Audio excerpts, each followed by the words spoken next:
Il 50% delle stalle sarebbe a rischio chiusura. Come si è arrivati a questo? Diciamo che quando è iniziato il periodo del Covid, della prima chiusura, praticamente gli industriali hanno ridotto il prezzo del latte di un buon 15-20%. Quel momento di crisi per loro non c'è mai stato, perché anche l'anno scorso i bilanci li hanno fatti tutti in maniera molto positiva, però a noi non è più stato riconosciuto quello che era la diminuzione che abbiamo avuto. La soia è aumentata di valore da paura, il mais ha un 50% di aumento, l'energia il 70% di aumento, il gasolio aumenta, tutto aumenta, noi siamo a prezzi inferiori al 1997, cioè 25 anni fa prendevamo più soldi dal latte di quello che percepiamo adesso. Questo fa capire come può essere che un'azienda che è stata obbligata a investimenti per il benessere animale e per adeguarsi alle normative comunitarie possa resistere a un impatto così, diciamo così, violento di non reddito. Questo è un crescendo che avete vissuto in un periodo abbastanza lungo, come diceva dopo il lockdown.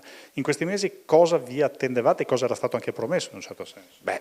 Visto che comunque l'aumento produttivo è sempre stato assorbito, visto che comunque il prodotto è sempre stato venduto, non riusciamo a capire perché una volta sul prodotto finito un terzo era del produttore, un terzo del trasformatore e un terzo della grande distribuzione, adesso il produttore prende meno del 20%.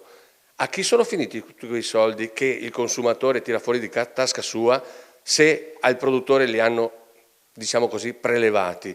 E vorremmo un po' di, come posso dire, di attenzione per quello che riguarda appunto non questa prepotenza che ormai è diventata una cosa, una gara a chi paga meno e adesso comincia ad esserci un po' di sensibilità, ma è troppo tardi, le aziende sono in crisi, ci sono aziende che sono già andate in società, facciamo la fine di quelle della carne che sono diventati socidanti di quelli che erano i macelli e quant'altro.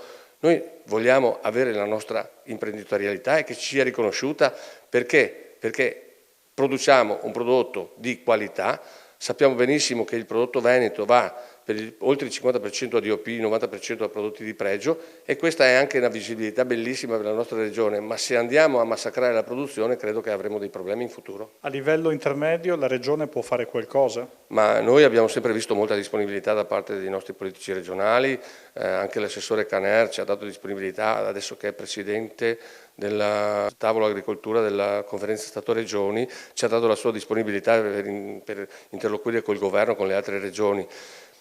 Lo stesso, diciamo così, per quello che riguarda anche la promozione e quant'altro, abbiamo sempre l'appoggio del nostro Presidente e tutto il resto, però manca qualcosa veramente da parte della filiera, che come ripeto è molto insensibile ai problemi degli allevatori e da parte della politica nazionale che veramente non ha mai fatto nulla. Non voglio capire se ci sono altri, devono fare un attimo di mea culpa perché non credo che debba essere un produttore o l'associazione produttori latte del Veneto ad andare a denunciare questa cosa quando tutti lo sanno che esiste. Esistono anche delle organizzazioni sindacali, però alla fine di concreto non c'è ancora nulla.